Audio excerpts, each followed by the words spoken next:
Hello crafty friends, welcome to day 25 of Die Cut December and a very Merry Christmas to you if you're celebrating today. For today's card I'm using these dies, a Harlequin aperture die, a branch die, a stitched circle die and a circular sentiment die. Before I start creating my background, I lay the aperture die onto the card panel and draw around it. This is to give me an idea of where the aperture will be in the front of my card and therefore where to focus my mixed media.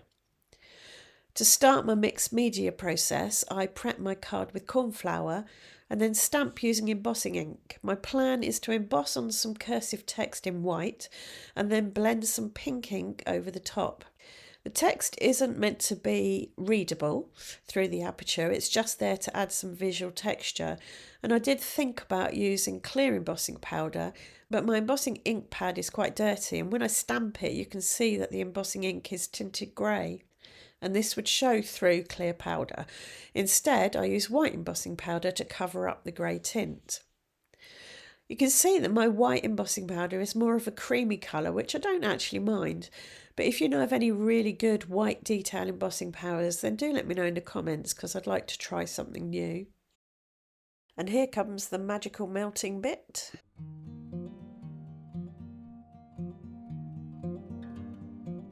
So once my panel is cool, I blend worn lipstick, Distress Oxide, over the whole thing.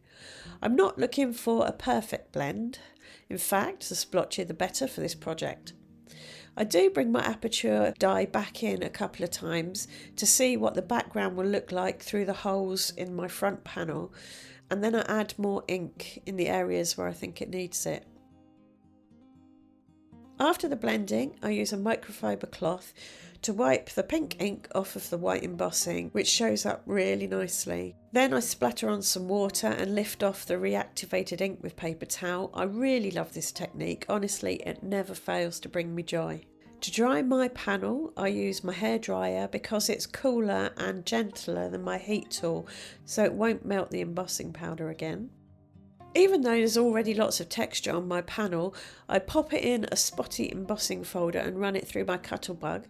Then I gently swipe my worn lipstick ink pad over the embossed panel to add some spots of darker pink. And that's the mixed media part done.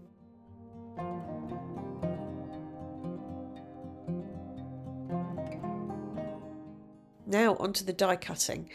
First I cut the aperture in a panel of hammered white cardstock and poke out the innards.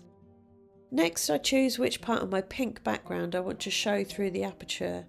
I had thought I would use the bottom left corner, but I actually prefer a patch further up.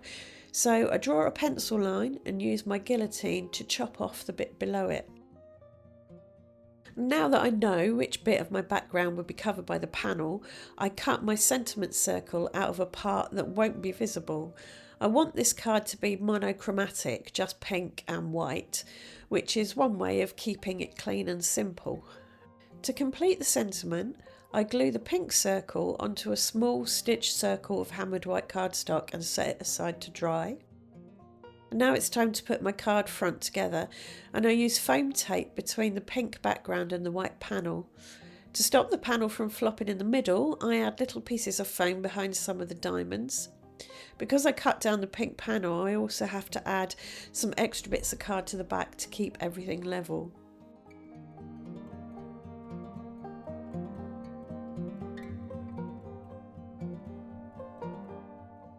Maybe it's because I'm still poorly, but I'm having a real job getting my panels straight when I stick them on my card bases.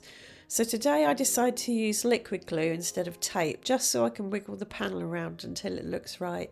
I do get there in the end.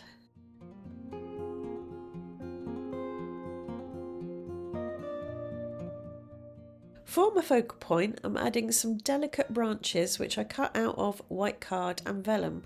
As I did in my video the other day, I glue the vellum piece behind the card piece and chop off the stalk so it's not sticking out.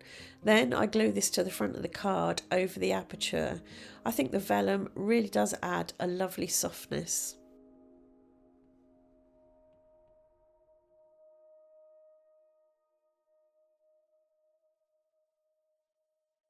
The next thing I do is glue my sentiment piece about a third of the way up the branch and wiggle it around so that a bit of aperture pokes out above and below.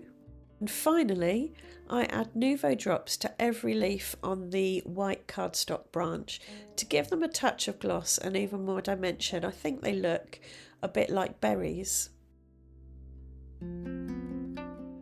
I actually made two versions of this card, one with the front panel popped up on foam tape and one with the front panel completely flat on the background. I'd be really interested to know which one you prefer. I like the one on the left the best, I think, the one with the foam tape.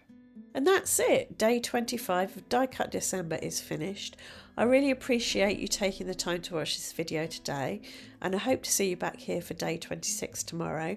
I'm hoping that my voice will have recovered enough for me to record my video in real time rather than having to do a voiceover, but we'll see how it goes. Right, that's it. Thanks for watching. Bye for now.